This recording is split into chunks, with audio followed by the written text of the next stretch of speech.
Well, good morning. So before going on to principles 5 and 6, Gottman differentiates between two types of marital conflict.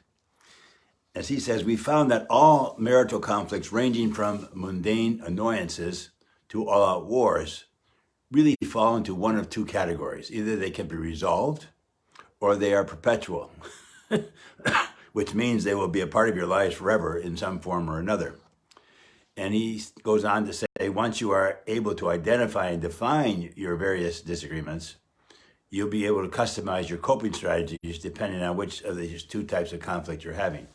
So principle 5 is going to deal with solvable problems, and principle 6 will deal with the perpetual ones.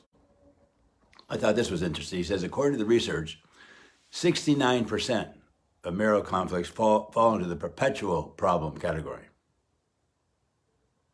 That means they're going to be with a couple all the time. And the key, though, is that couples who have satisfied marriages have hit upon a way to deal with the unmovable problems so they don't become overwhelming. They learn to live with it and approach it with good humor. It's a bit like living with chronic pain or a trick knee. They cope by avoiding situations that worsen them and by developing strategies and routines that help ease them. So examples might be wanting kids or not wanting kids, more sex, less sex, shared housework, different religious orientations, or different parenting styles. So these are ongoing, and couples have to learn to deal with them. The problem, as he says, pardon me, if a marriage is unstable, perpetual problems eventually will kill the relationship. Instead of coping with the problem effectively, the couple get gridlocked, that's a term he used, over it. And he provides a checklist for readers to try and decide if they are in gridlock. So, for example, again, number 4, when you discuss the subject, you end up feeling more frustrated and hurt. It's an indicator that this is an ongoing issue. It's not going away.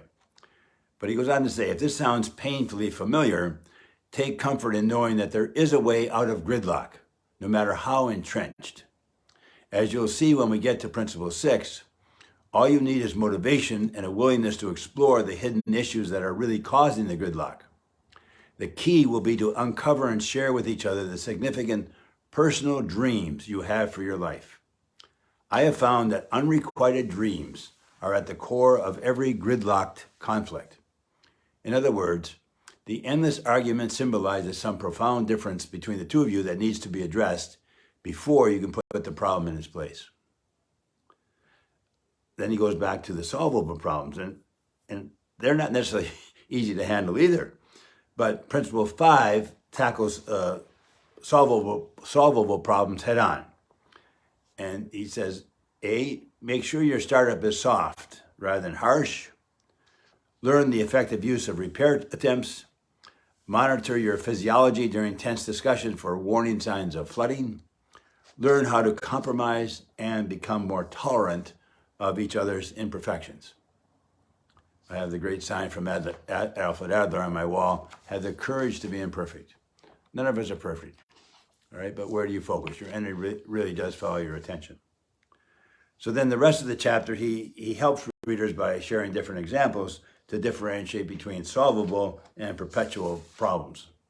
And then he follows with a questionnaire for assessing marital conflicts, gridlocked or solvable, which will then help them to know which strategies to use to cope with them. So he gives a series of examples, and the readers ask, is this a solvable or perpetual?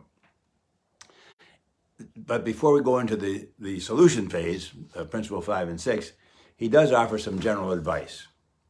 And he says the keys to managing conflict, A, recognize the importance of negative emotions. If your partner's upset, it's important to pay attention. He says successful relationships live by the motto, when you're in pain, the world stops and I listen. If your partner's in pain, stop and listen. B, no one is right. You know, the great saying, you can be right or you can be in a relationship. Acceptance is crucial, the third one. The basis for coping effectively with relationship issues, whether solvable or perpetual, is to communicate basic acceptance of your partner's personality. you're different. It's as simple as that. And then the last one, focus on fondness and admiration, which is one of the earlier principles. For a marriage to go forward happily, you need to pardon each other and give up past resentments. So those are just some keys to managing conflict. And then in principle number 5, which we'll look at next week, solve your solvable problems. And then principle 6, we'll look at the perpetual problems. Okay?